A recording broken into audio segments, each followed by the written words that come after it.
The fluorescent lights in the emergency room cast harsh shadows across the examination table as 22-year-old Gail Jacobs sat with her arms wrapped tightly around her knees. The paper gown crinkled with every shallow breath she took, and the antiseptic smell made her stomach churn. Dr. Patricia Chen's voice seemed to come from somewhere far away as she read from the clipboard in her hands. Severe hypothermia, dehydration, and... Dr. Chen paused, her eyes meeting Gail's for just a moment before returning to the report. Multiple contusions consistent with prolonged confinement in a restricted space. Those words would change everything. But to understand how Gail ended up in that sterile room, fighting for her life and her freedom, we need to go back to where it all began, to a small ranch house on Maple Street in Cedar Falls, Iowa, and the man who nearly destroyed her spirit before she found the strength to reclaim it. Before we jump back in, tell us where you're tuning in from, and if this story touches you, make sure you're subscribed, because tomorrow I've saved something extra special for you. Gail Jacobs had always been what people called a good girl. At 17, she maintained a 3.8 GPA at Cedar Falls High, played violin in the school orchestra, and helped her mother, Linda, manage their modest household budget. Her father, Michael Jacobs, had died in a construction accident when Gail was 12, leaving behind medical bills that still haunted their credit report and a grief that settled into the corners of their small ranch house like dust that could never quite be swept away. Linda worked double shifts at the county clerk's office, her sensible heels clicking across the linoleum floors of government buildings, while Gail managed homework, housework, and the careful dance of making their money stretch until the next paycheck. They had developed a comfortable rhythm over the years: quiet dinners, shared television shows, and the unspoken understanding that they were a team of two against whatever the world might throw at them. That changed the day Linda met Marcus Wellington at the Cornucopia Diner on Highway 63. Marcus was 45, with salt and pepper hair that he kept meticulously styled, and a smile that seemed to light up whenever Linda entered a room. He worked as a supervisor at the John Deere manufacturing plant, owned a pristine 2019 Ford F-150, and had the kind of steady income that promised security, something Linda hadn't felt in years. When he started showing up at the diner during her lunch breaks, bringing her favorite coffee and asking about her day, Linda began to believe that maybe, just maybe, she deserved happiness again. Gail watched this courtship unfold with the cautious optimism of someone who had learned not to expect too much from life. Marcus seemed nice enough when he visited their house, bringing flowers for Linda and asking Gail polite questions about school and her plans for college. He fixed their leaky kitchen faucet without being asked and replaced the weather stripping around the front door before winter set in. These were practical gestures that spoke to Linda's heart in ways that grand romantic gestures never could have.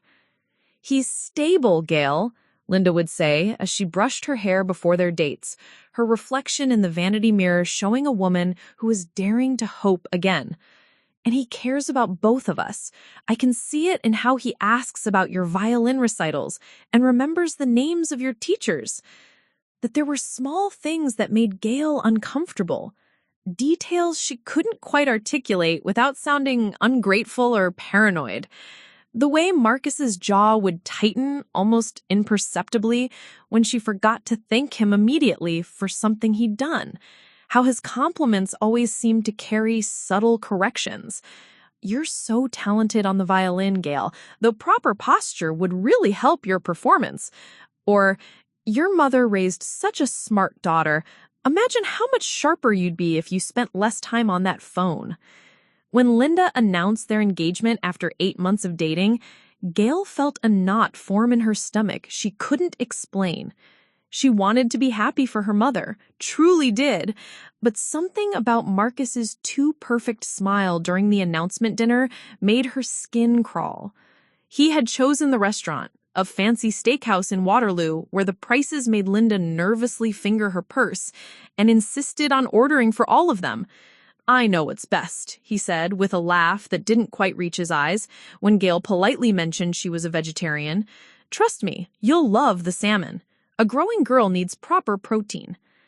The wedding was small, held at the Unity Methodist Church where Linda had been baptized as a child. Gail wore a pale blue dress that Marcus had picked out, saying it complemented her complexion better than the green one she'd preferred. As she watched her mother exchange vows with this man who seemed to have all the right answers, Gail tried to push down the voice in her head that whispered warnings she couldn't yet understand. The changes began slowly, so gradually that they felt like natural adjustments to their new family dynamic.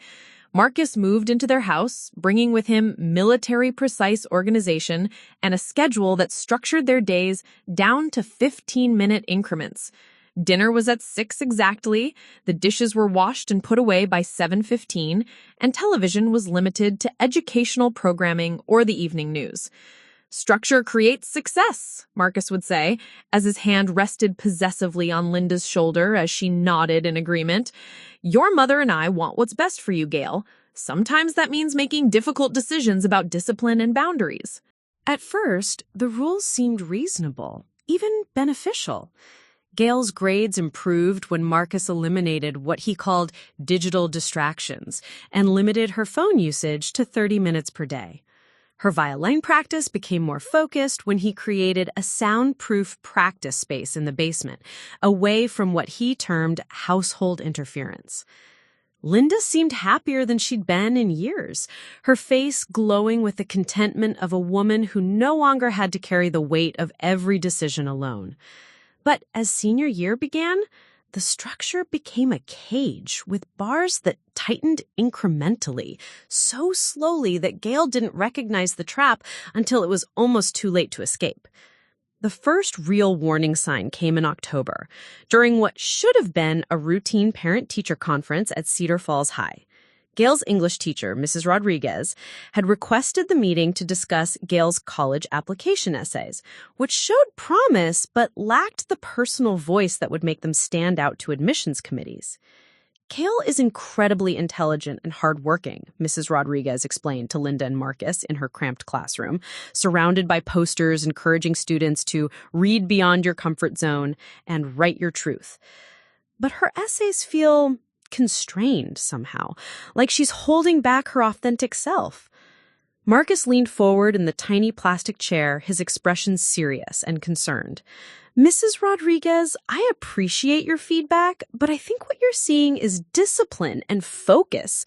Gail has learned to channel her energy productively rather than indulging in the kind of emotional self-expression that might feel authentic but doesn't serve her long-term goals."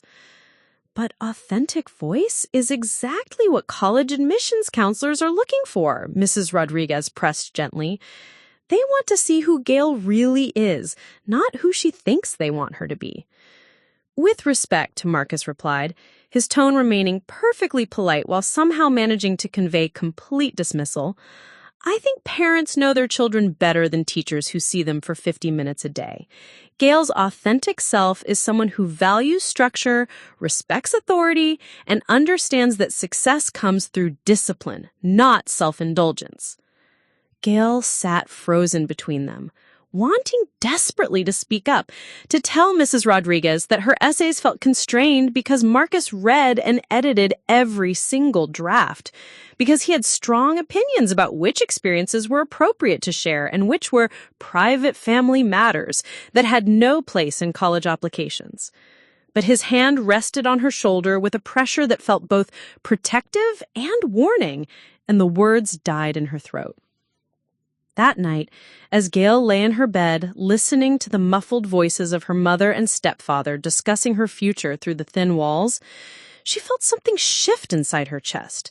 It was a small thing, barely perceptible, like the first hairline crack in a dam that would eventually give way to a flood. For the first time since Marcus had entered their lives, Gail allowed herself to acknowledge that the knot in her stomach had never really gone away. It had just learned to hide beneath layers of gratitude and good behavior and the desperate desire to keep peace in a house that felt less and less like home. The call to something different, Something true to herself rather than to Marcus's vision of who she should be had begun. But Gail couldn't imagine where that call would lead her, or how much she would have to endure before she found the courage to answer it. Preparing and narrating this story took us a lot of time, so if you are enjoying it, subscribe to our channel. It means a lot to us. Now, back to the story. The morning after the parent-teacher conference, Gail woke to find her bedroom door locked from the outside. She turned the handle several times, certain she must be mistaken, but the brass knob simply rotated uselessly in her palm. Through the thin wood, she could hear Marcus's voice in the kitchen, cheerful and conversational as he discussed weekend plans with her mother over the sound of sizzling bacon. "Marcus?" Gail called out, trying to keep her voice light and curious rather than panicked. "I think something's wrong with my door handle." His footsteps approached, deliberate and unhurried, followed by the soft click of a key turning in a lock she hadn't known existed. The door swung open to reveal Marcus's concerned face, already dressed for work in his supervisor uniform, a steaming mug of coffee in his free hand. "Oh, sweetheart, I'm so sorry," he said, his brow furrowed with what appeared to be genuine worry. "I was installing a new security system last night. With your college fund growing and all the break-ins in the neighborhood, your mother and I thought it was important to upgrade our safety measures. I must have accidentally engaged the lock mechanism while testing the system." The explanation was reasonable, delivered with the kind of apologetic smile that made questioning it seem churlish. But Gail noticed how her mother nodded approvingly from the kitchen doorway, coffee mug cradled in both hands like a shield, and how Marcus's eyes never quite met hers during his explanation. "Of course," Gail heard herself say, the words emerging automatically. "That makes sense. I was just surprised." "I can imagine," Marcus replied, reaching out to squeeze her shoulder in what anyone watching would interpret as a paternal gesture of comfort. "The last thing we want is for you to feel unsafe in your own home. I'll be more careful with the system from now on." But over the following weeks, Gail's door began locking with increasing frequency. Sometimes she would wake in the middle of the night to the soft click of the mechanism engaging, trapping her until morning when Marcus would arrive with breakfast and another reasonable explanation. The Wi-Fi was being updated overnight, and he didn't want her sleep-deprived decisions about internet usage to interfere with the installation. Or there had been suspicious activity in the neighborhood, and he was implementing temporary security protocols that required all family members to remain in their designated safe spaces until he could verify the threat had passed. Linda absorbed these explanations with the trusting acceptance of a woman who had spent too many years shouldering every burden alone and was grateful to have someone else making the difficult decisions. When Gail tried to express her discomfort with the new security measures, her mother's response was always the same gentle deflection. "Marcus knows about these things, honey. He used to work private security before John Deere. Did you know that? He's just trying to protect us both. After what happened to your father..." Linda's voice would trail off, the old grief still sharp enough to cut through any argument Gail might have been building. The lock was only the beginning. Gail's phone, which had already been restricted to 30 minutes of daily use, began mysteriously losing signal at crucial moments. When she tried to text her best friend Ashley Morrison about the strange new household rules, her messages would disappear or arrive as garbled symbols. Her social media accounts started behaving erratically, logging her out randomly or posting updates she hadn't written, cheerful status messages about how grateful she was for her new family structure and how much she was learning about responsibility and respect. "Technology can be so glitchy," Marcus would say sympathetically whenever she mentioned these issues. "Maybe it's time to take a break from all that digital noise anyway. Your violin practice has been suffering, and Mrs. Chen mentioned that your last lesson lacked focus." Mrs. Chen, Gail's violin instructor for the past 4 years, had said no such thing. In fact, she had recently praised Gail's technical improvement and suggested she audition for the Youth Symphony's Advanced Ensemble. But when Gail tried to correct this misrepresentation, Marcus's expression shifted almost imperceptibly, his smile becoming sharper around the edges. "Are you calling me a liar, Gail?" he asked quietly, his voice maintaining its usual reasonable tone while somehow conveying a threat that made her stomach clench. Linda, who had been folding laundry nearby, looked up with a confused frown. "Marcus, I'm sure Gail wasn't—" "Of course not," he interrupted smoothly, his smile returning to its normal warmth as he looked at Linda. "We're just having a misunderstanding about communication and respect. These things happen in blended families. The important thing is that we work through them together." But Gail could see the way her mother's shoulders relaxed at his reassurance, how Linda's face softened with relief at his reasonable explanation, and she could feel the weight of his attention settling on her like a physical presence, patient and inexorable as gravity. The resistance that had been building inside her since the parent-teacher conference began to take more concrete forms. She started keeping a journal, hidden beneath her mattress, documenting the increasingly strange incidents and restrictions that Marcus implemented with such logical explanations. She wrote about the door locks, the phone malfunctions, the way her college application essays kept disappearing from her laptop, only to reappear with subtle changes that made her voice foreign to her own ears. She wrote about smaller things, too, how Marcus always seemed to know when she was planning to ask her mother for something before she had the chance to bring it up, how he had gradually taken over the grocery shopping and meal planning, eliminating foods that Gail enjoyed because they were nutritionally unnecessary or fiscally irresponsible, how her friend Ashley had stopped calling, claiming that Gail had been weird and distant during their last conversation, though Gail remembered that conversation very differently. The journal became her lifeline, proof that her memories and perceptions were real even when Marcus's explanations made her doubt her own experiences. She filled page after page with careful documentation, writing in a tiny script that she hoped would make the entries harder to discover.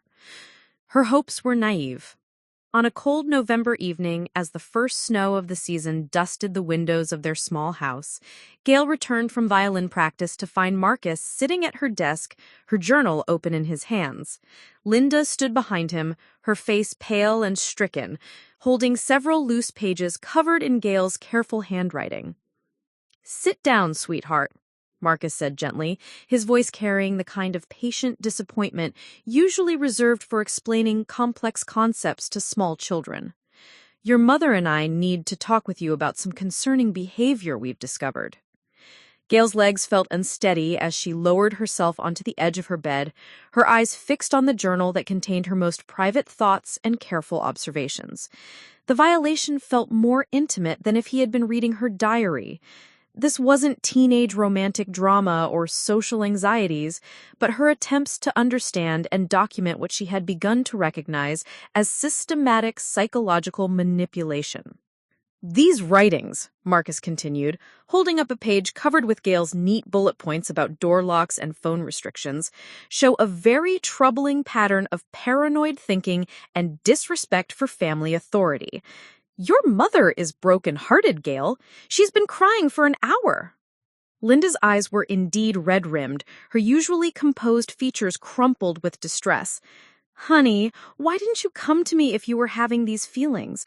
Why write all these accusations instead of trusting that Marcus and I have your best interests at heart?" The betrayal in her mother's voice cut deeper than Marcus's calm disappointment. Linda had found the journal and brought it to him, had chosen his version of reality over her daughter's documented experiences. The resistance that Gail had been building crumbled in the face of her mother's wounded faith in the man who had brought stability back to their lives.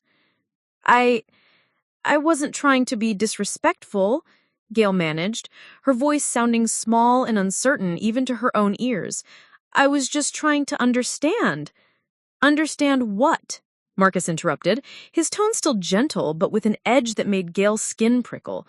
"What exactly did you think you needed to understand about parents who care enough about your future to set boundaries and expectations? What required this level of surveillance and suspicion?" He made the word sound dirty, as if Gail's careful documentation was evidence of some shameful obsession rather than a rational response to increasingly irrational circumstances. And looking at her mother's devastated face, at Marcus's disappointed but patient expression, Gail began to wonder if maybe she had been overreacting, if her resistance to his structure and guidance was really just selfishness dressed up as righteous indignation. "I'm sorry," she whispered, the words tasting like ash in her mouth. "I didn't mean to hurt anyone. I was just confused." Marcus nodded sadly, as if her apology confirmed something he had hoped wouldn't be true. "Confusion is understandable, sweetheart. Change is difficult, especially when you've been used to a household without strong male leadership. But acting on that confusion without communicating with the people who love you, that's where we have a problem." He closed the journal with a soft thud that seemed to echo in the small room. "Your mother and I have decided that you need some time to reflect on the difference between independence and defiance, between healthy questioning and destructive suspicion. Sometimes the kindest thing parents can do is provide structure that helps a child understand these important distinctions." The punishment, when it came, was presented as an opportunity for growth and self-reflection. Gail would be spending her weekends in the attic, a small, unfinished space above the garage that Marcus had been gradually converting into what he called a meditation room. It was, he explained to Linda, while Gail listened with growing horror, a therapeutic technique he had learned about during his brief stint working with troubled youth at a residential facility downstate. Isolation therapy, he called it, his voice warm with professional confidence. It removes external distractions and allows the individual to focus entirely on internal growth and behavioral modification. Very effective for adolescents who are struggling with authority issues and reality distortion. Linda nodded along, her faith in Marcus's expertise complete and unquestioning. She even helped him install the additional insulation and LED lighting that would make Gail's weekend retreats more comfortable, never noticing that the improvements also included a lock that could only be opened from the outside. As December arrived with its bitter Iowa wind and early sunsets, Gail found herself spending Friday evening through Sunday afternoon in the small attic space, with only her thoughts and Marcus's carefully selected selection of self-help books about respect, gratitude, and personal responsibility. The experience was presented as a privilege, a chance for quiet reflection that many teenagers would envy, and Linda spoke about it to her friends as evidence of Marcus's innovative parenting approach. But sitting in that small space, watching the light fade through the single window as the temperature dropped and her breath began to fog in the unheated air, Gail felt her resistance crystallizing into something harder and more desperate. She was no longer fighting against reasonable household rules or helpful structure. She was fighting for her sanity, her safety, and her very sense of self. The real battle was just beginning. The first time Gail tried to escape the attic, it was purely by accident. It was a frigid January morning during what had become her routine weekend confinement, and she had been shifting position to relieve the numbness in her legs when her elbow knocked against a loose piece of drywall. The impact sent a small shower of white powder onto the sleeping bag Marcus had provided for her comfort and revealed a gap just wide enough for her fingers to explore. Behind the drywall was a narrow space that connected to the main house's HVAC system, a discovery that filled Gail with a mixture of hope and terror. The ductwork was old and poorly sealed, allowing sound to travel in unexpected ways through the walls of their small ranch house. For the first time in months, she could hear her mother's voice clearly, unfiltered by Marcus's presence or interpretation. Linda was on the phone with her sister Ruth, who lived in Minneapolis and called every few weeks to check on their small family. These conversations had become increasingly rare since Marcus's arrival, something Linda had explained as not wanting to burden Ruth with the normal adjustments of blended family life. But now, crouched in the narrow space between walls, Gail could hear the real conversation, and it was nothing like what she had imagined. "I'm starting to worry, Ruth." Linda's voice carried through the metal ducts, thin and strained in a way that made Gail's heart race. She's been so different lately, withdrawn, secretive, Marcus thinks it's typical teenage rebellion, but I've never seen her like this before. Ruth's response was muffled, but Gail caught fragments of not like her and maybe therapy and something that sounded like too much control. Marcus says that's exactly the problem, Linda replied, her voice growing defensive in the way it always did when his methods were questioned. He thinks we've been too permissive, that Gail never learned proper boundaries because I was doing everything alone for so long. The weekend reflection time has actually been helping. She's much calmer and more respectful afterward. The conversation continued for another 20 minutes, with Linda describing a version of their family life that bore no resemblance to Gail's reality. In Linda's telling, Gail was a troubled teenager who had been acting out violently, lying compulsively, and showing dangerous signs of mental instability. The attic weekends weren't punishment, but therapeutic intervention, recommended by Marcus's extensive experience with at-risk youth and supported by research into behavioral modification techniques. But it was Ruth's final comment, barely audible through the ductwork, that changed everything. Linda, honey, that doesn't sound like therapy. That sounds like isolation abuse. Have you looked up what that actually does to kids? The phone call ended abruptly, and Gail heard her mother's footsteps moving quickly across the living room floor. Through the thin barrier of drywall and insulation, she could hear Linda crying, not the gentle tears of gratitude that had become common since Marcus's arrival, but harsh, frightened sobs that spoke of doubt and recognition and terrible growing fear. For the first time since the nightmare had begun, Gail felt a spark of hope. Someone else had seen through Marcus's carefully constructed facade. Ruth had named what was happening to her, had given it a term that made it real and recognizable, and most importantly, wrong. Isolation abuse. The words echoed in her mind like a key turning in a lock. But that spark of hope was quickly extinguished when she heard Marcus's truck pulling into the driveway 3 hours earlier than expected. His voice carried up through the house, warm and concerned, as he asked Linda about her tear-stained face and trembling hands. Within minutes, she could hear him crafting an explanation that transformed Ruth's concerns into evidence of family jealousy and outside interference. Your sister has always been critical of your choices, sweetheart. Remember how she reacted when you married Michael?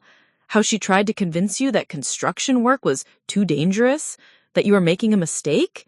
Some people can't stand to see others finding happiness and stability.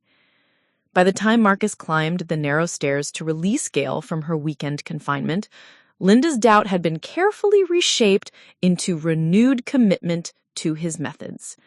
But something fundamental had shifted in Gail's understanding of her situation.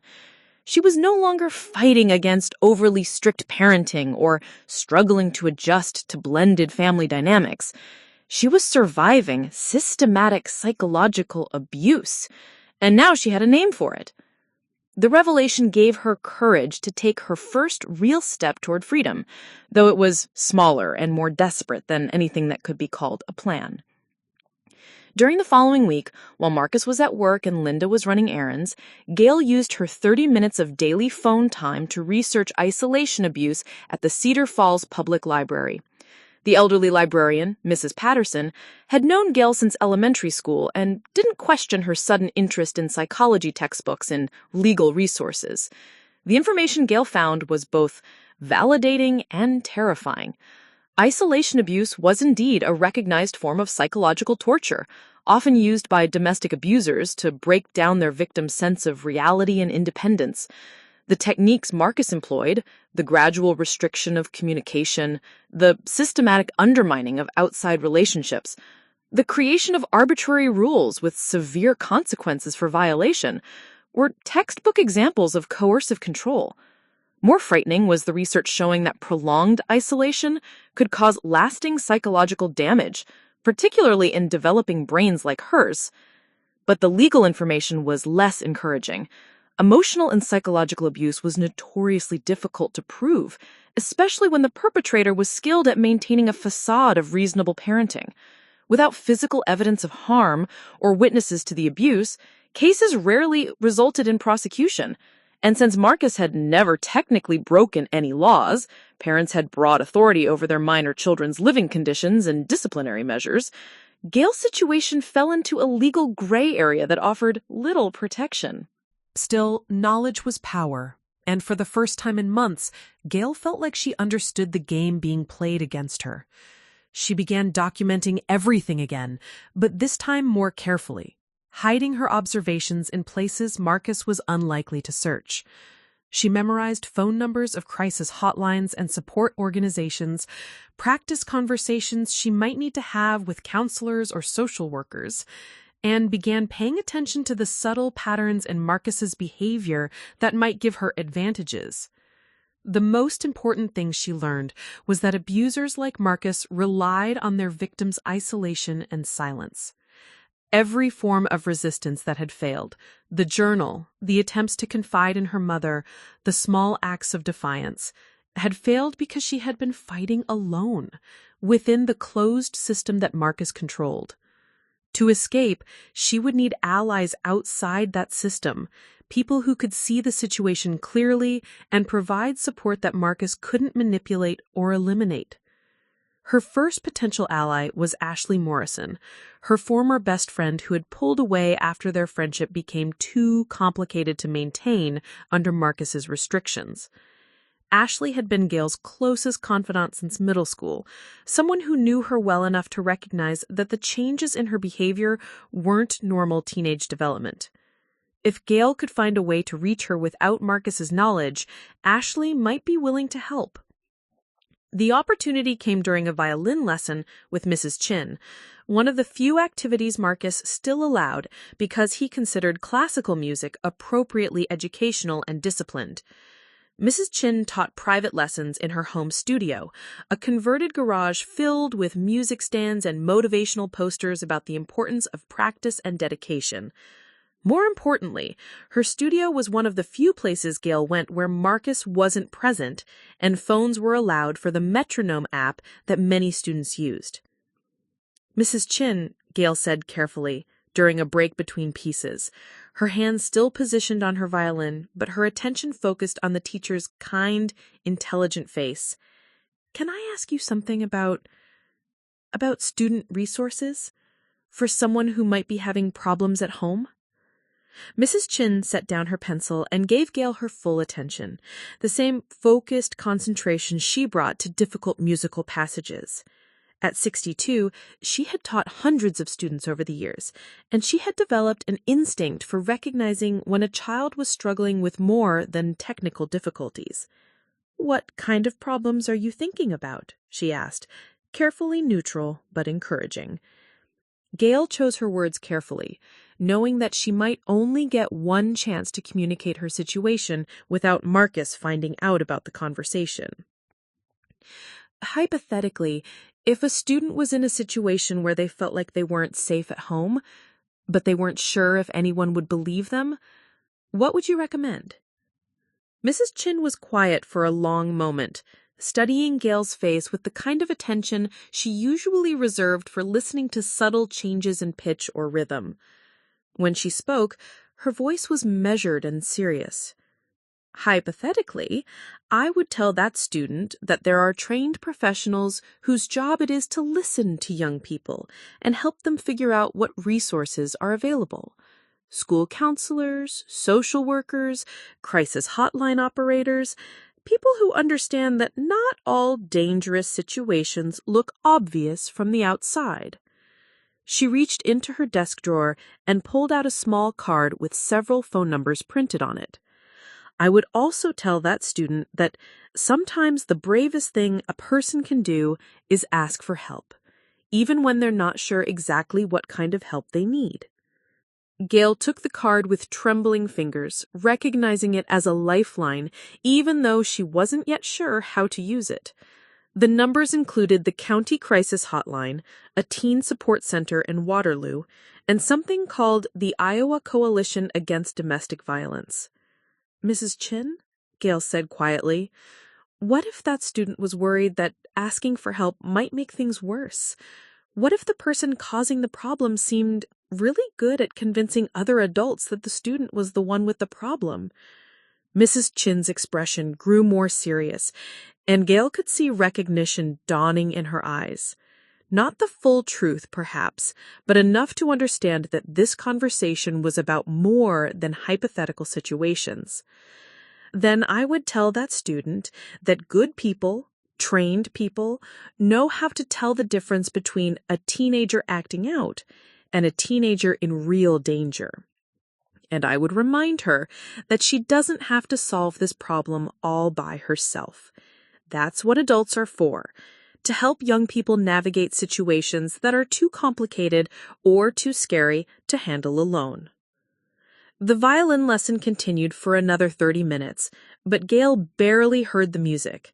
The card felt like it was burning a hole in her pocket, a tangible connection to a world outside Marcus's control. For the first time since the nightmare had begun, she had taken a real step toward getting help. Not just understanding her situation, but actively reaching out to people who might be able to do something about it. The walk home from Mrs. Chen's house took longer than usual, as Gail tried to process the magnitude of what she was considering. Calling the crisis hotline would mean admitting that her situation was genuinely dangerous, not just difficult or unfair. It would mean risking Marcus's anger if he discovered her attempt to get help. Most frighteningly, it would mean trusting strangers to understand and believe a story that sounded impossible even to her own ears. But as she approached the small ranch house where Marcus would be waiting with questions about her lesson and expectations for her evening routine, Gail felt something she hadn't experienced in months: determination. She had taken the first step toward freedom, and there was no going back. The first time Gail tried to call the crisis hotline, Marcus answered the phone. She had waited until Tuesday afternoon, when he should have been deep into his shift at the John Deere plant, and Linda was at her book club meeting at the community center. The house felt empty and safe as she dialed the number from Mrs. Chen's card, her heart hammering against her ribs with a mixture of terror and hope. But instead of the trained counselor she expected, Marcus's familiar voice came through the receiver, warm and slightly amused. "Gail? Sweetheart, what are you doing on the phone during non-designated hours? You know the rules about personal calls during study time." The shock of hearing his voice when he should have been 20 miles away nearly made her drop the phone. Her mouth opened and closed soundlessly, her carefully rehearsed explanation for calling the crisis line dissolving into panic. I was calling about a school project," she managed, her voice coming out small and unconvincing. "For psychology class, about community resources." There was a long pause, and Gail could hear the soft sound of Marcus moving through the house, his work boots clicking against the hardwood floors. He had come home early, something that had been happening more frequently lately, as if he sensed her growing desperation and was adjusting his surveillance accordingly. "Psychology class," he said, and she could hear the smile in his voice, even though it didn't reach his tone. "That's interesting, because I spoke with your guidance counselor yesterday about your course schedule, and she didn't mention any psychology assignments requiring phone research." The lie crumbled in her throat. Of course he had been monitoring her school activities, probably had been from the beginning. The realization that even her academic life was under his microscope felt like another door slamming shut, another avenue of potential escape being systematically eliminated. "Come into the living room, please," Marcus said, his voice maintaining its patient, reasonable tone. "I think we need to have a conversation about honesty and appropriate use of household resources." The conversation that followed was a masterclass in psychological manipulation disguised as concerned parenting.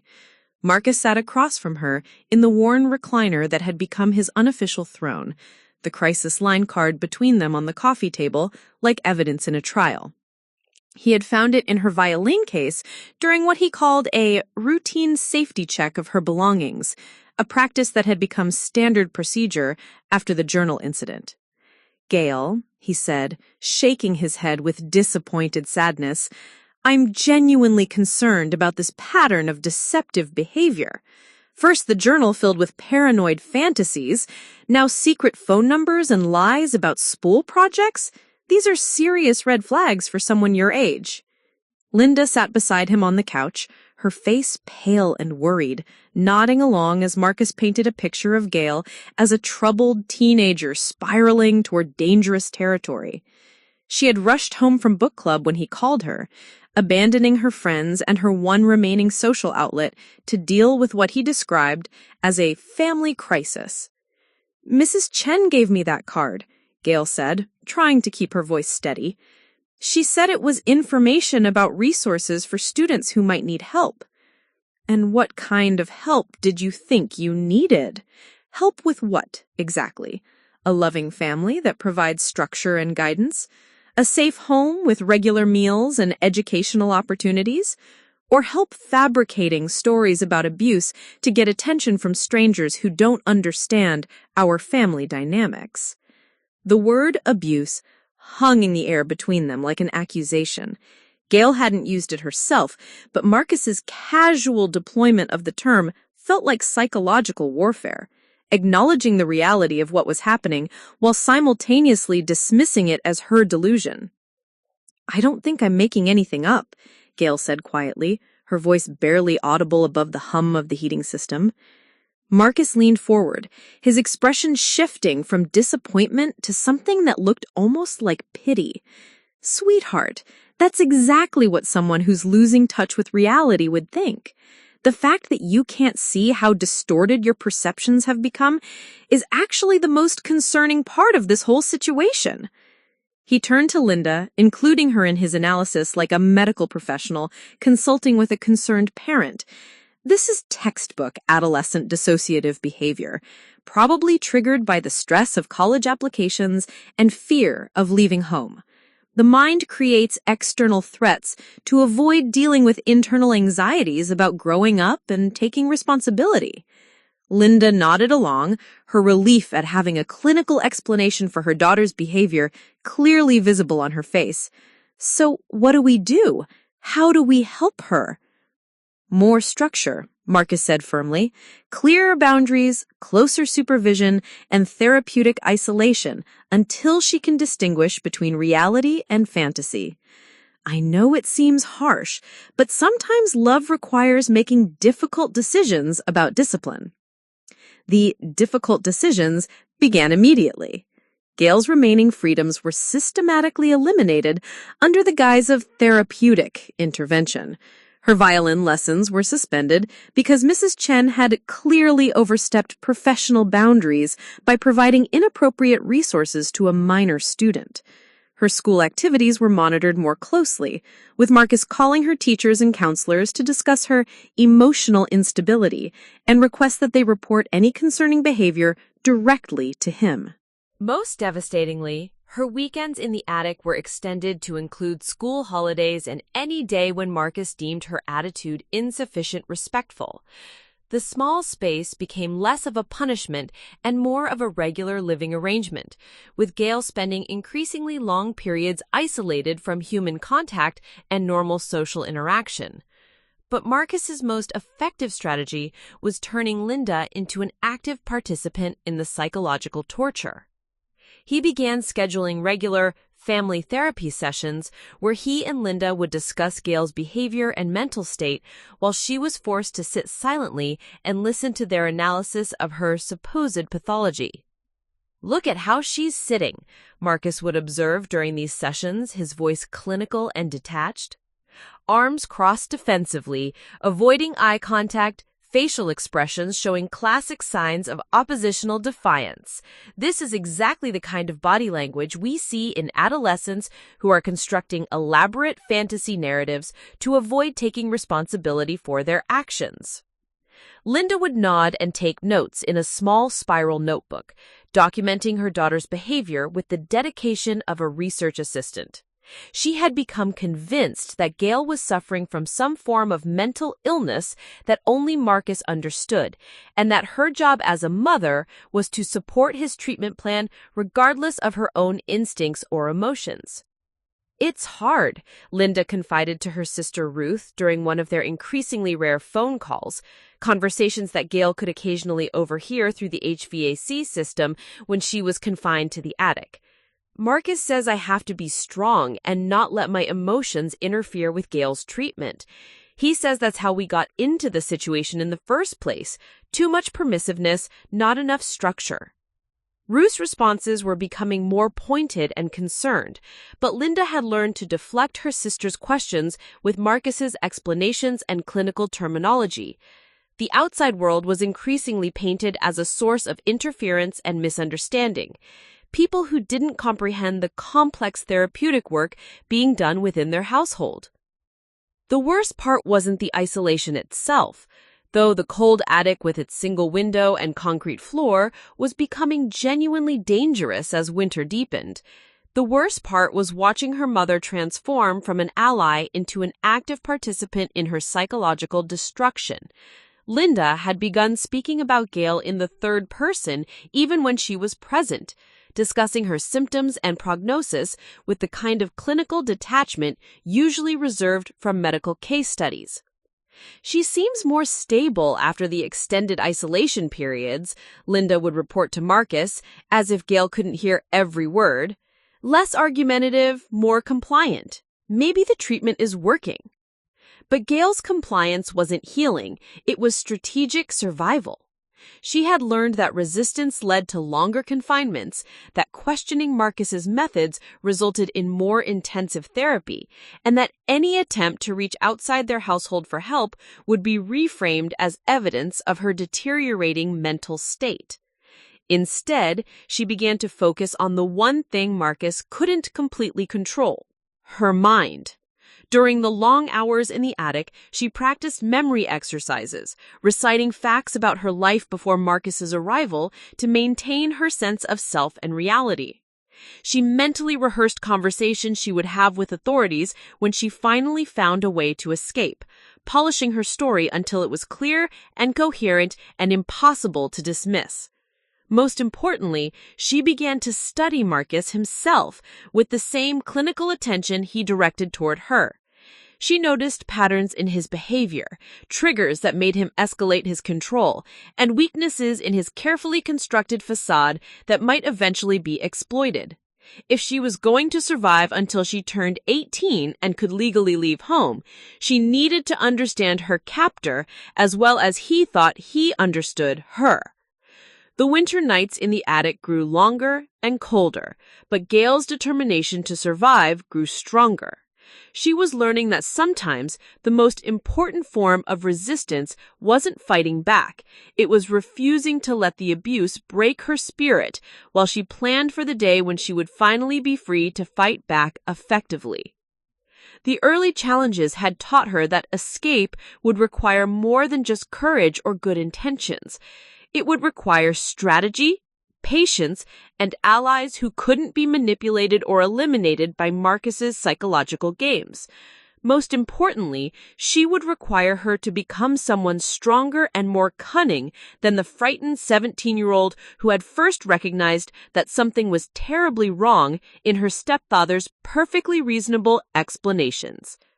That transformation was already beginning, even if Gail herself didn't yet fully understand the person she was becoming in the darkness of that cold attic space. The woman who would save Gail's life arrived at Cedar Falls High School on a snowy February morning, carrying a worn leather briefcase and the quiet authority of someone who had seen too much suffering to be easily fooled by pleasant facades. Dr. Sarah Martinez was the new school psychologist hired to replace Mr. Henderson, who had retired after 30 years of what Marcus dismissively called outdated counseling methods that enabled student manipulation. Unlike her predecessor, Dr. Martinez specialized in trauma-informed therapy and had spent the previous 5 years working with survivors of domestic violence and psychological abuse at a residential treatment center in Chicago. She was 43 years old, with prematurely gray hair that she wore in a practical bun and dark eyes that seemed to catalog details most people missed. More importantly, for Gail's situation, she had developed an almost supernatural ability to recognize the signs of systematic psychological abuse in teenagers, particularly the subtle indicators that inexperienced counselors often mistook for ordinary behavioral problems. Gail first encountered Dr. Martinez during what should have been a routine academic planning meeting. Marcus had requested the conference to discuss Gail's declining motivation and concerning isolation behaviors, painting himself as a devoted stepfather struggling to help a troubled teenager reach her potential. He arrived at the school 20 minutes early, as was his custom, using the time to establish rapport with the administration and frame the conversation before Gail could present her own perspective. But Dr. Martinez didn't engage with his preliminary briefing the way other school officials had. Instead of nodding sympathetically at his descriptions of Gail's defiant behavior and mental health concerns, she listened with the kind of neutral attention that made Marcus work harder to convince her, a dynamic that immediately shifted the power balance in the small conference room. "Mr. Wellington," she said when he finished his carefully rehearsed summary of Gail's problems, "I appreciate you taking the time to provide context. Now I'd like to hear from Gail herself about how she's experiencing her senior year." The question was simple, but it was the first time in months that an adult had asked Gail directly about her own experiences rather than accepting Marcus's interpretation of her behavior. The opportunity felt simultaneously precious and terrifying, a chance to finally tell her story, but also a risk that could lead to severe consequences if Marcus felt she had betrayed the family narrative. "I'm doing fine," Gail said automatically, the safe response she had learned to give to any inquiry about her well-being. "Just focused on college applications and maintaining my grades." But Dr. Martinez's attention didn't shift away after the standard answer. She continued to look directly at Gail with patient expectation, as if she knew there was more to say and was willing to wait for it. The silence stretched uncomfortably, with Marcus beginning to fidget in his chair and clear his throat in subtle prompts for the meeting to move forward. "Are there particular aspects of senior year that you're finding challenging?" Dr. Martinez asked, her voice carrying no judgment or leading suggestions, just genuine curiosity about Gail's internal experience.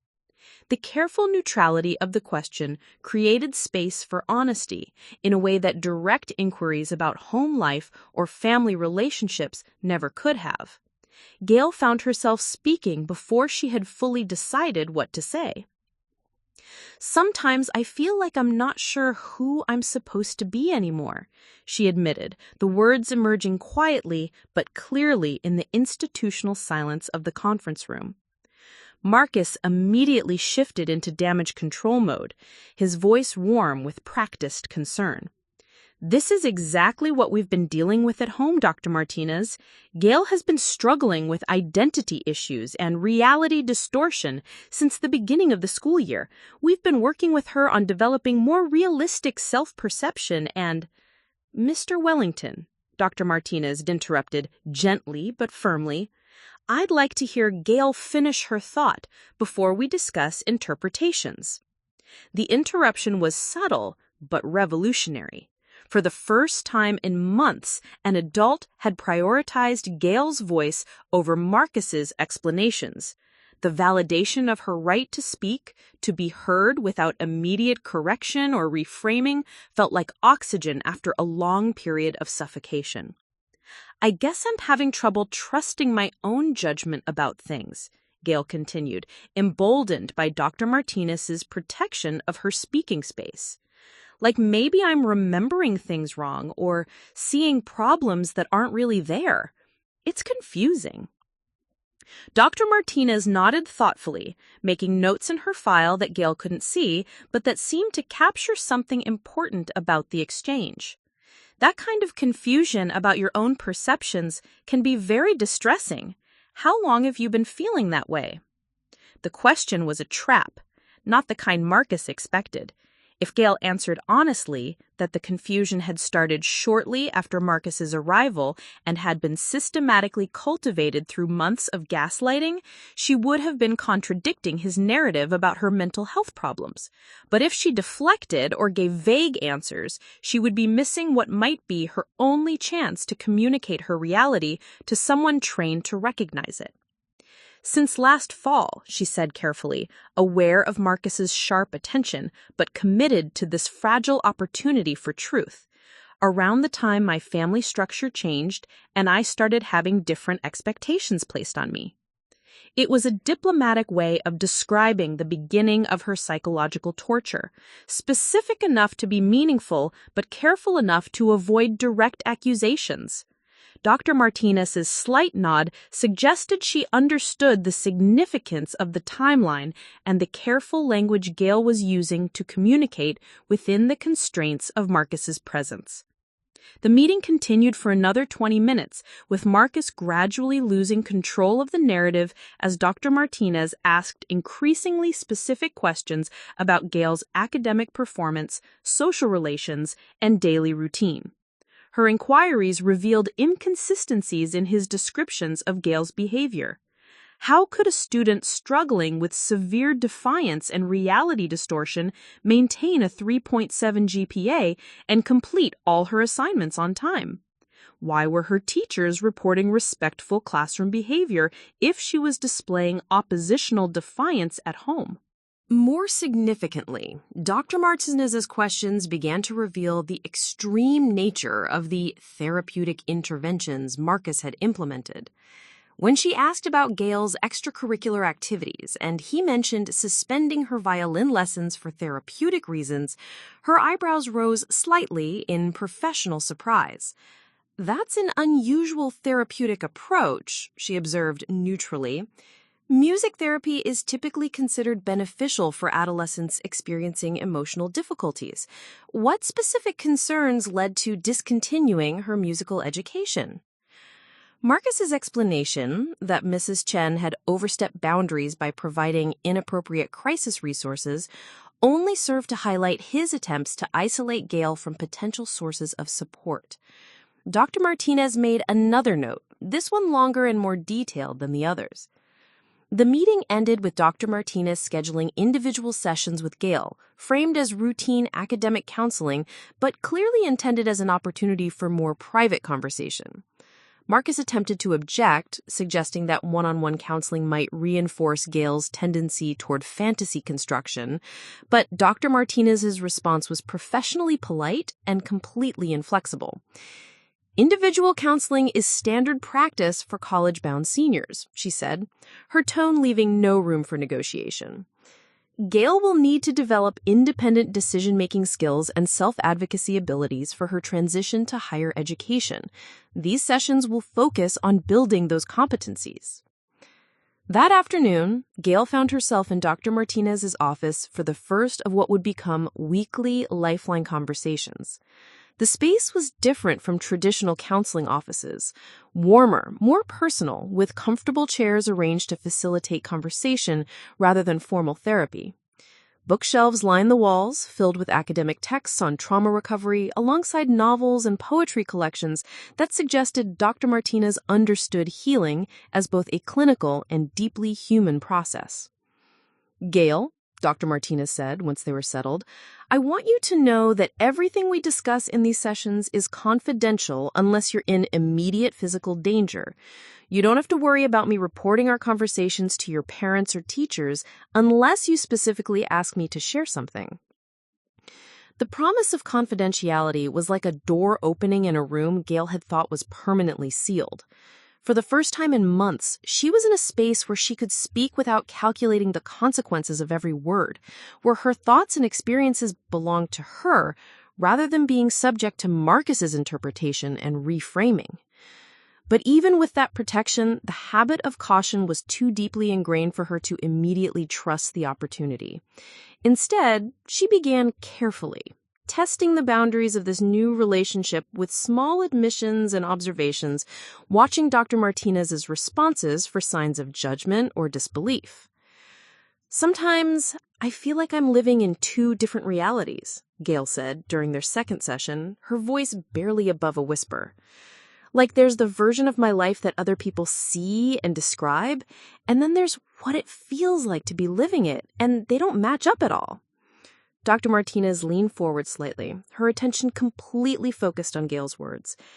Can you tell me more about that feeling? What does the disconnect feel like from your perspective?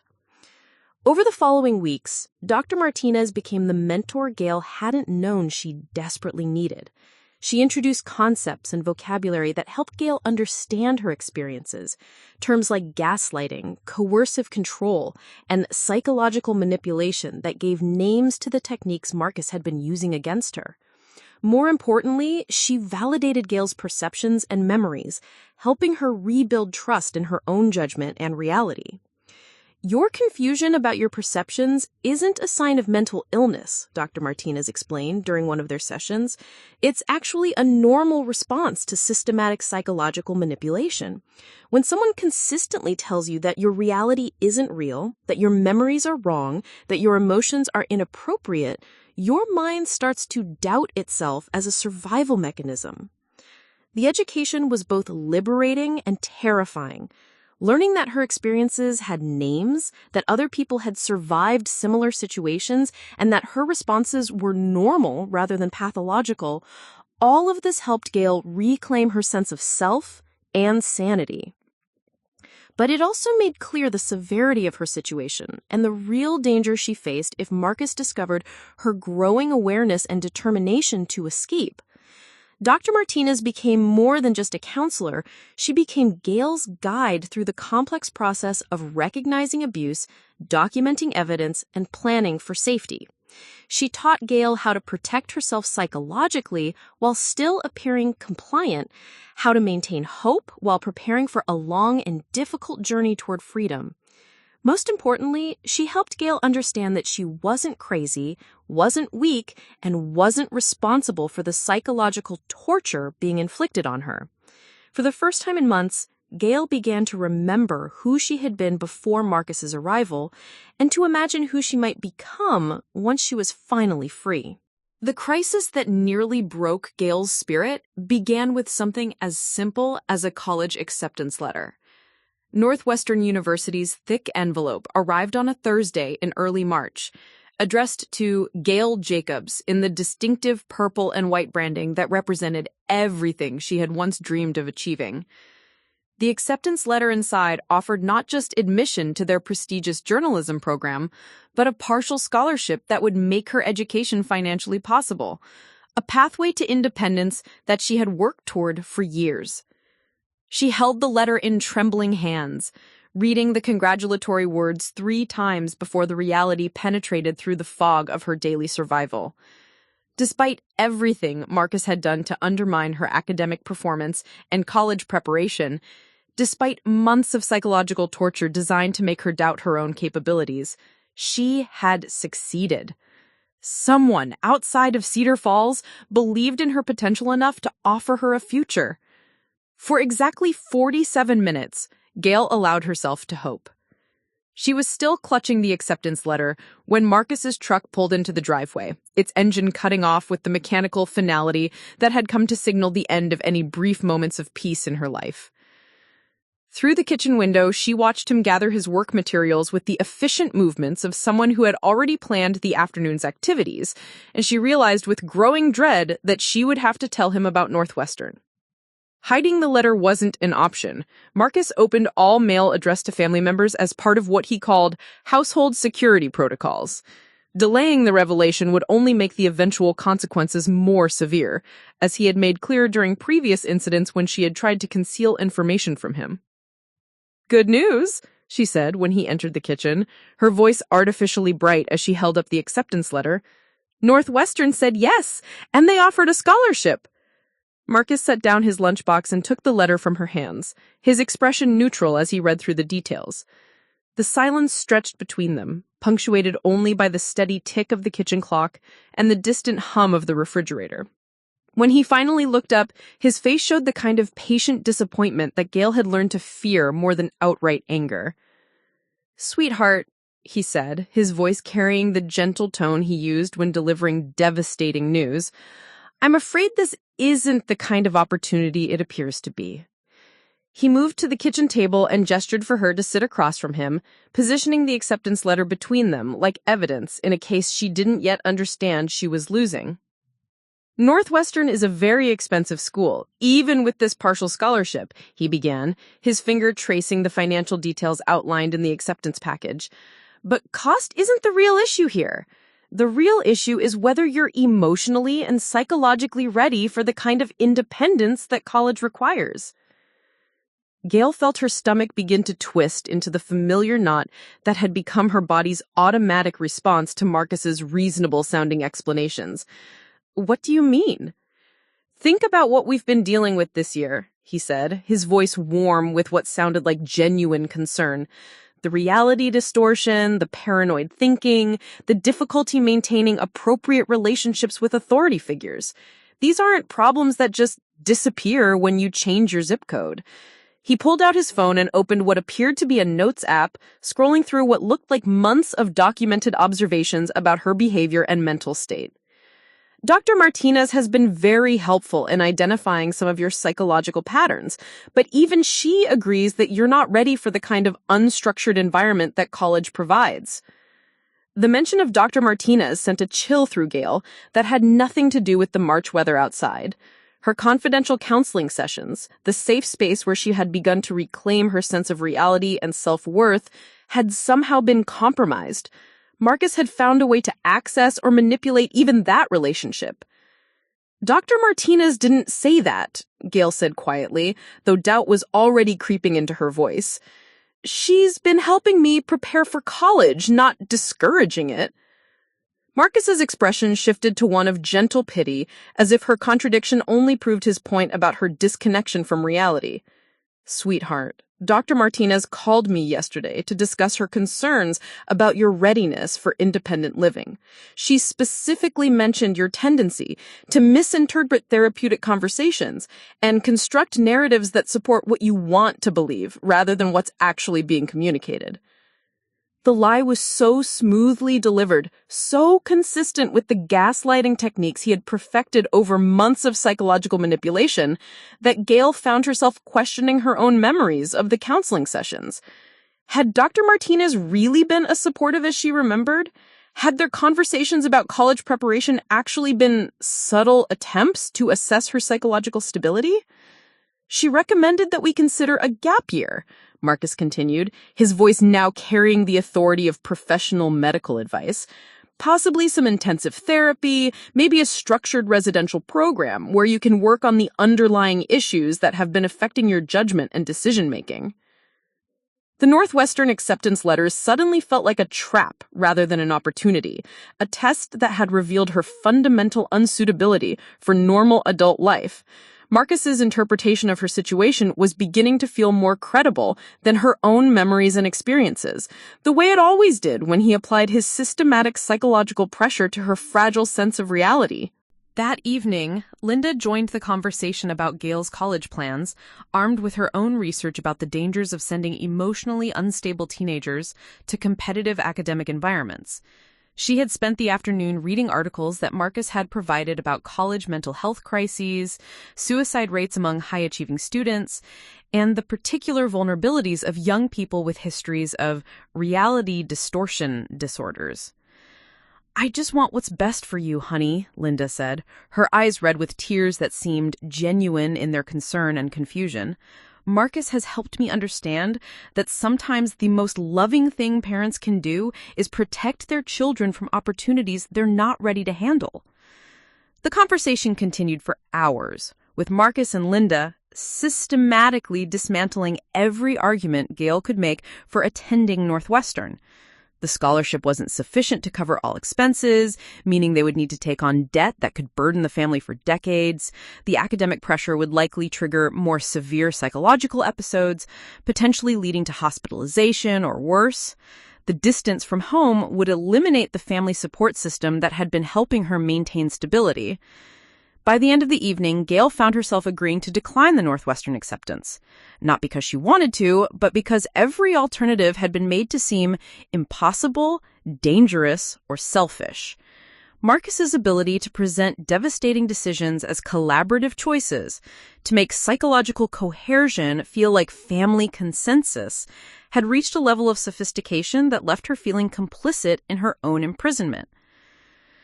But the real crisis began the next morning, when Gail woke to find her bedroom door not just locked, but reinforced with additional hardware that made escape impossible.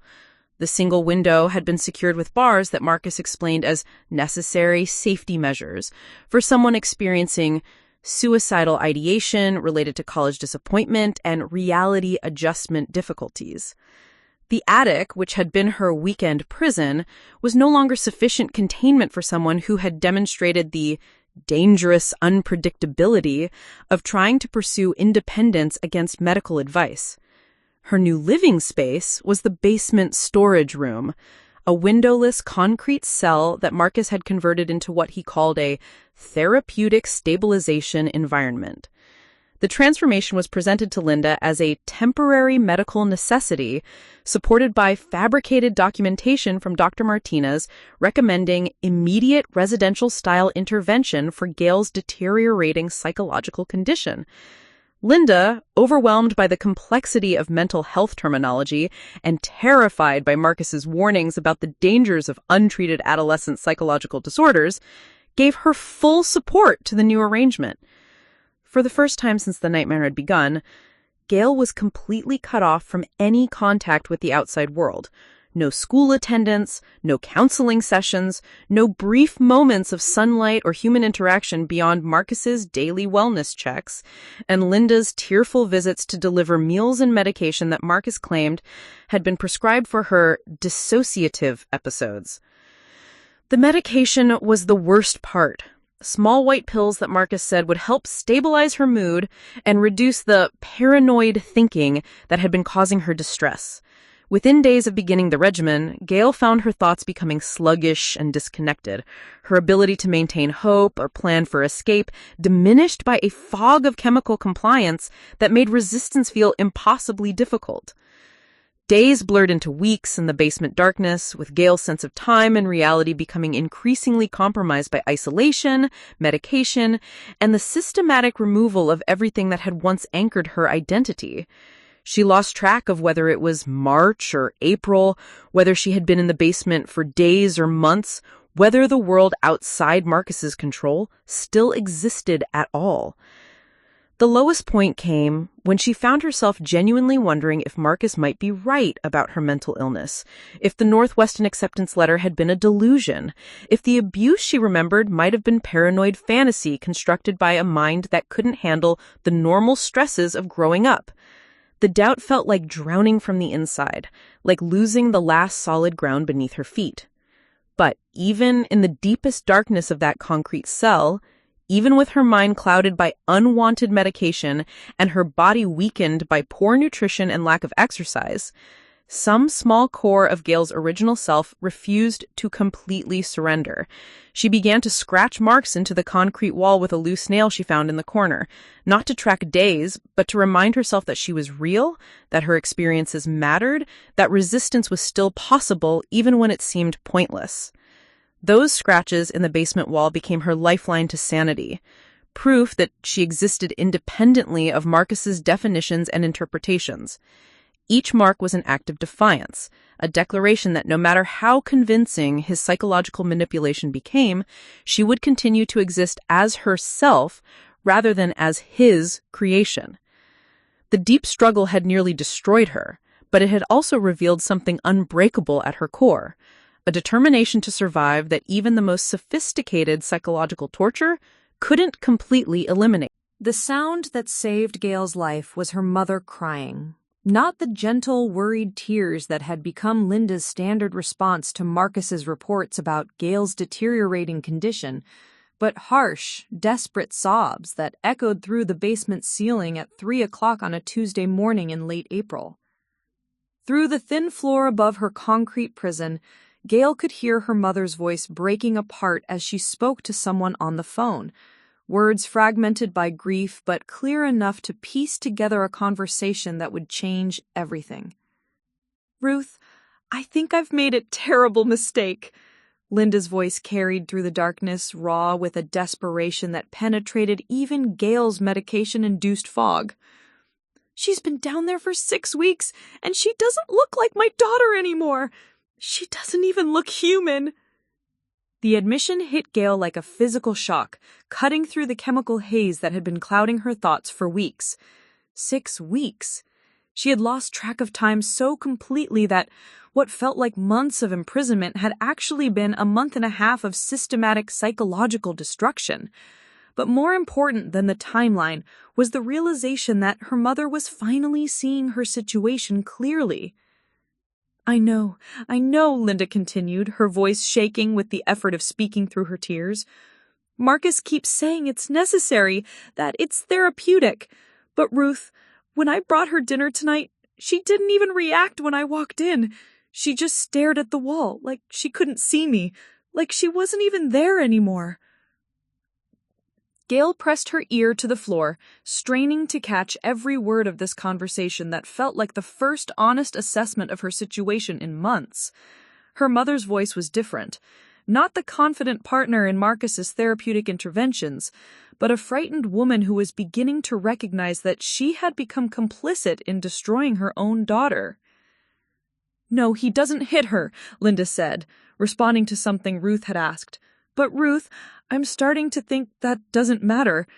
I'm starting to think what we're doing might be worse than hitting her. At least if someone hit her, there would be bruises that would heal. This feels like we're erasing her." The word erasing landed in Gail's consciousness like a key turning in a lock. Her mother had found language for what Marcus had been systematically doing to her, not just controlling or punishing her, but methodically eliminating her identity, her agency, her very existence as an independent person.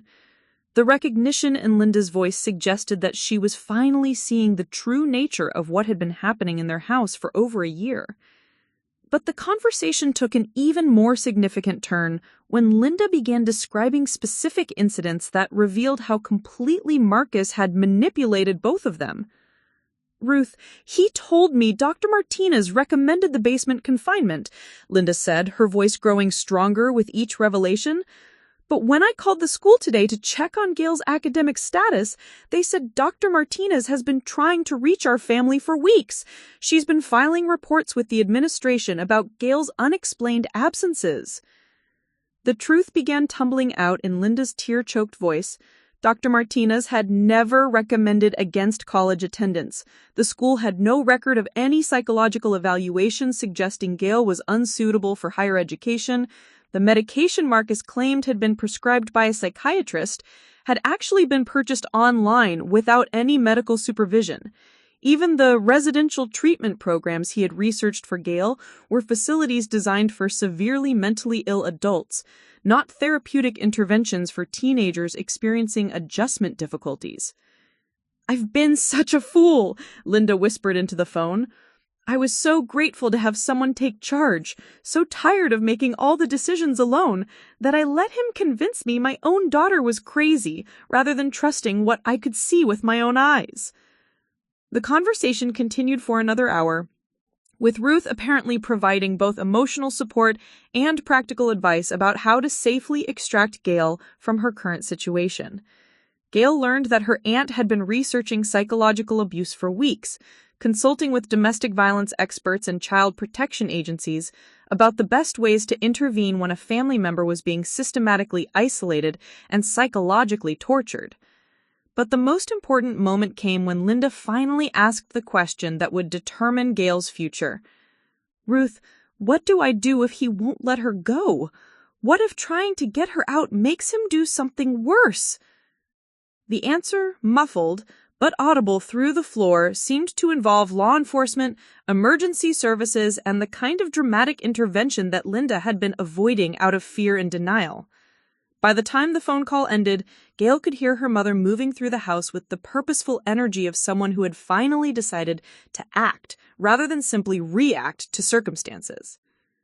The breakthrough in Linda's understanding created an opening that Gail was determined to exploit despite her weakened physical condition and the chemical fog still affecting her cognitive abilities. When her mother brought breakfast the next morning, the first time she had personally delivered food in over a week, Gail forced herself to make direct eye contact and speak clearly for the first time in weeks. "Mom," she said, her voice hoarse from disuse but determined to be heard. "I heard you talking to Ruth last night. Thank you for finally believing me." Linda's face crumpled at the words, tears streaming down her cheeks as she knelt beside the mattress where Gail had been confined. "Oh, honey, I'm so sorry. I'm so sorry. I thought I was protecting you, but I was letting him hurt you instead." For the first time in months, Gail felt her mother's arms around her in a genuine embrace, not the careful, clinical contact that had characterized their interactions under Marcus's supervision, but the desperate hold of a parent who had almost lost her child to her own blindness and fear. "We're going to get you out of here," Linda whispered against Gail's hair. "I don't know exactly how yet, but we're going to get you safe, and we're going to get you help.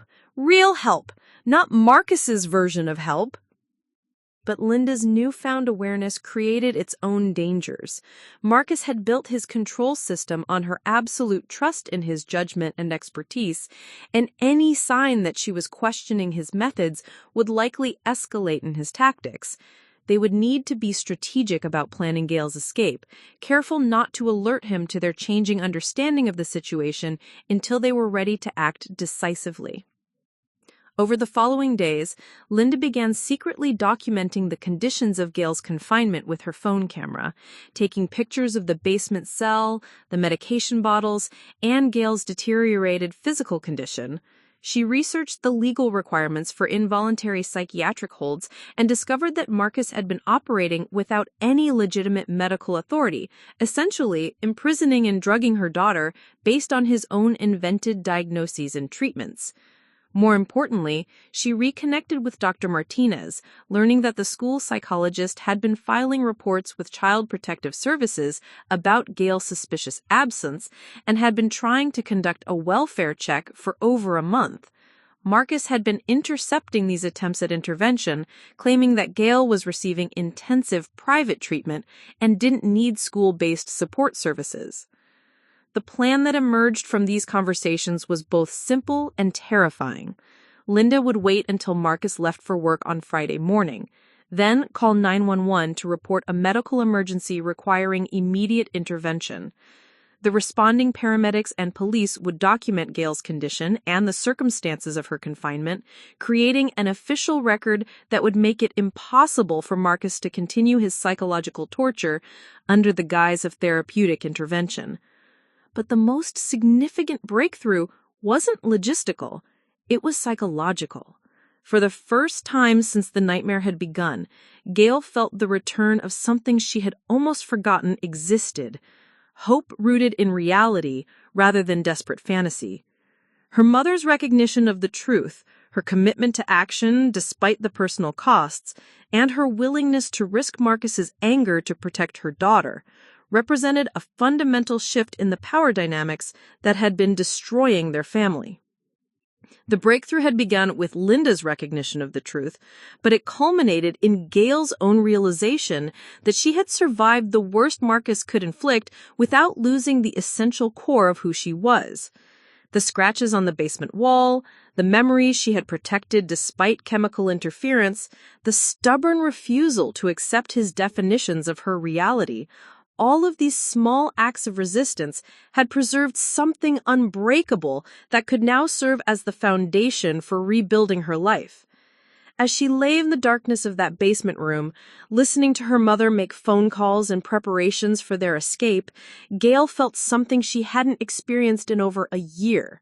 The certainty that she would survive this ordeal and emerge stronger rather than broken. The breakthrough had come not through her own heroic efforts alone, but through the painful awakening of someone who loved her enough to see past comfortable lies to uncomfortable truths. Friday morning couldn't come soon enough.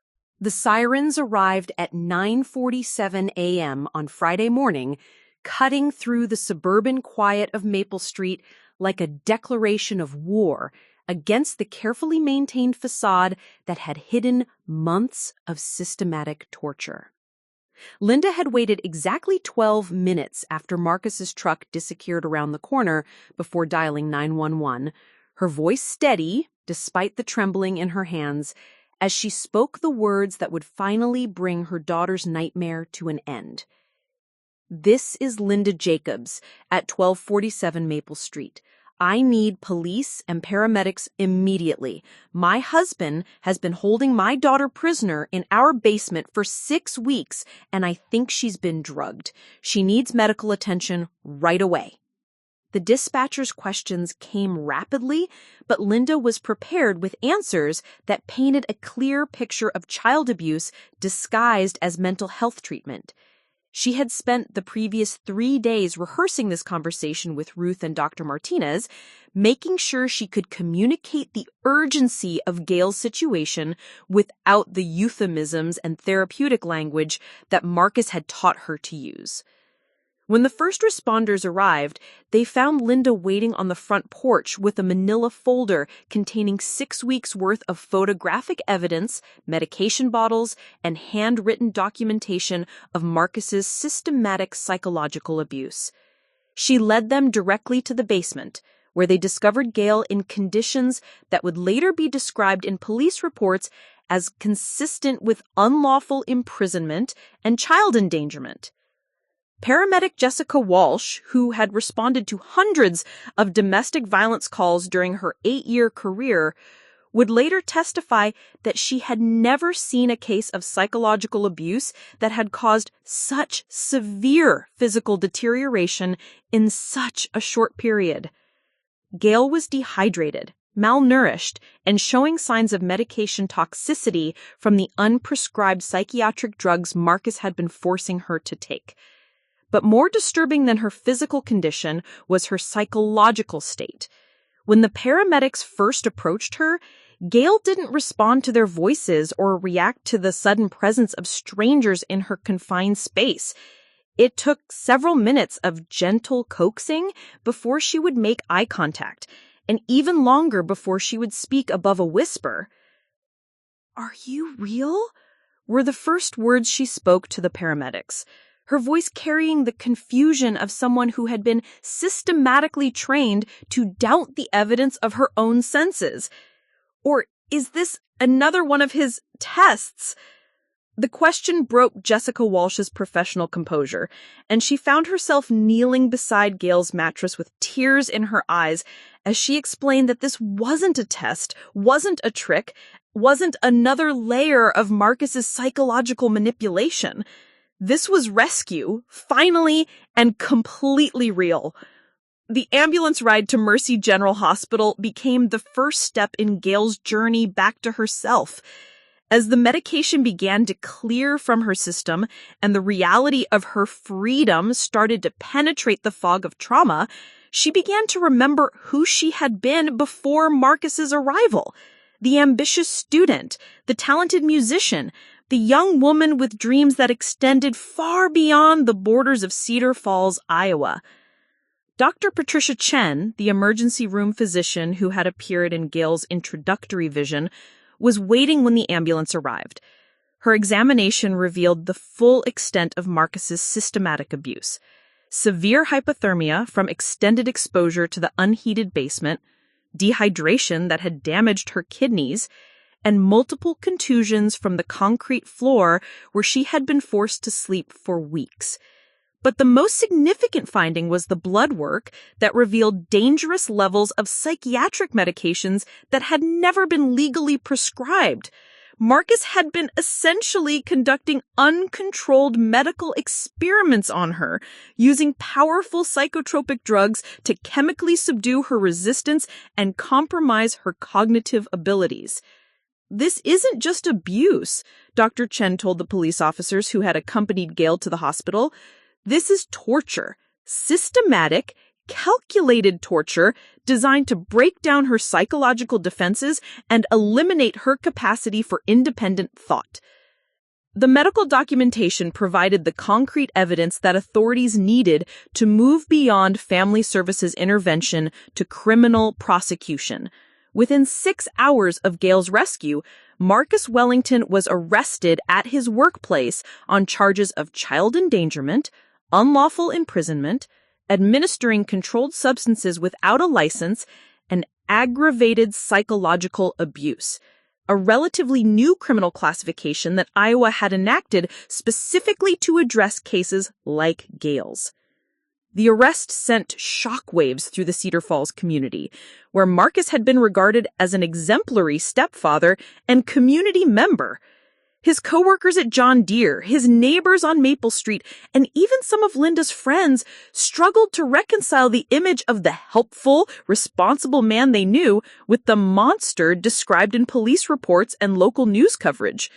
But Dr. Martinez wasn't surprised by the revelations. She had been documenting her concerns about Gil's situation for months, filing reports with Child Protective Services and school administrators about the systematic isolation and psychological manipulation she had observed.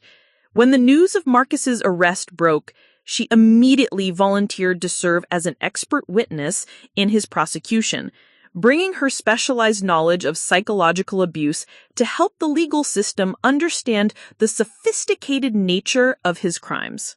The trial, when it came 6 months later, became a landmark case in Iowa's legal history.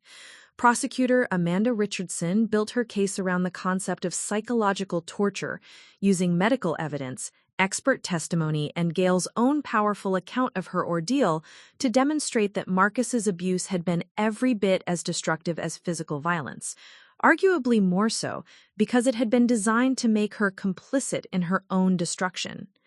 Gail's testimony, delivered over 3 days in October, was both devastating and inspiring. She described the gradual escalation of control, the systematic undermining of her reality, and the calculated isolation that had nearly succeeded in erasing her sense of self. But she also spoke about the small acts of resistance that had preserved her sanity, the allies who had refused to accept Marcus's version of events, and the unbreakable core of identity that had survived even the most sophisticated psychological manipulation.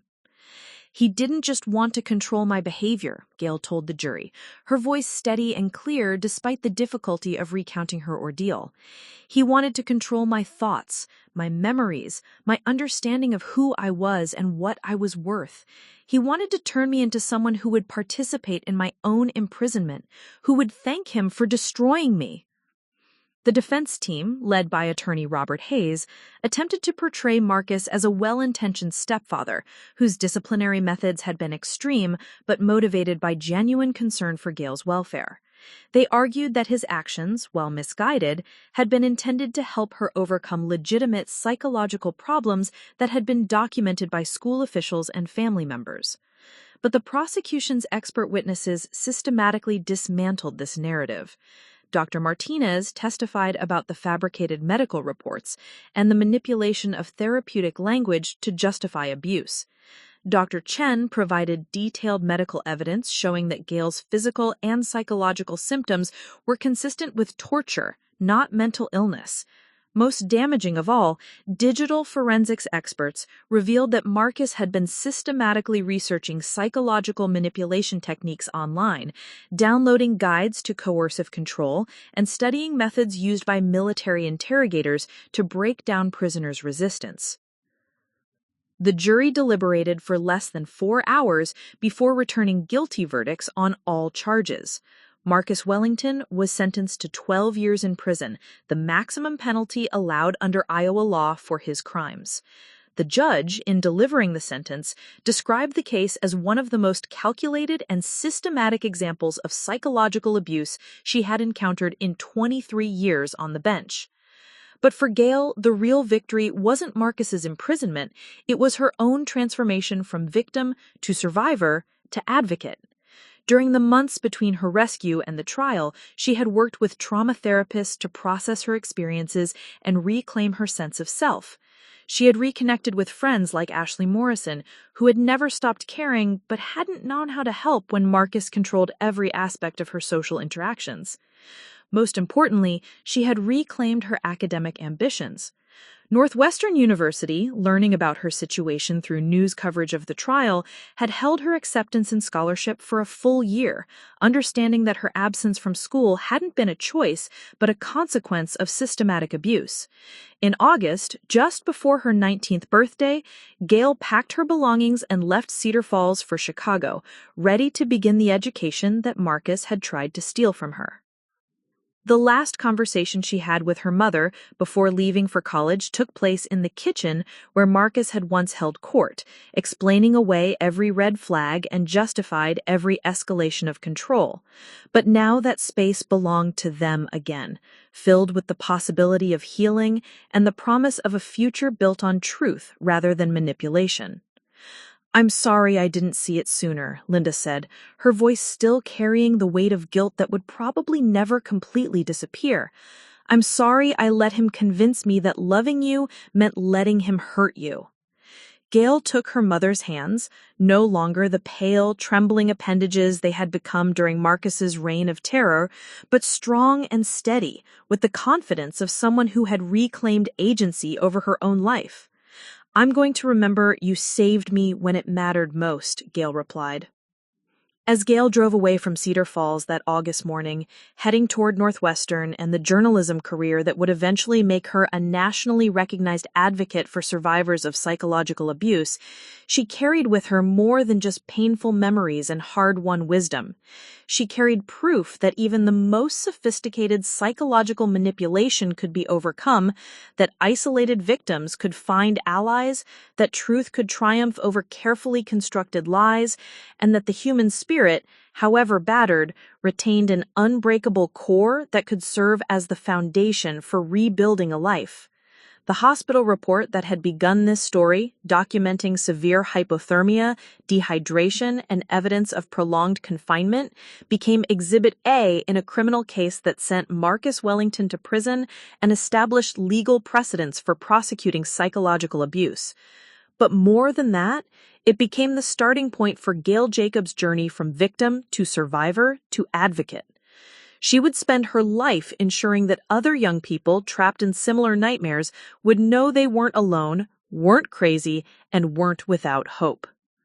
Some stories end with justice served and wounds healed, but Gail's story ended with something more powerful: the transformation of suffering into strength, of silence into advocacy, and of one young woman's survival into a beacon of hope for countless others who would follow in her footsteps to freedom. Up next, you've got 2 more standout stories right on your screen. If this one hits the mark, you won't want to pass these up. Just click and check them out.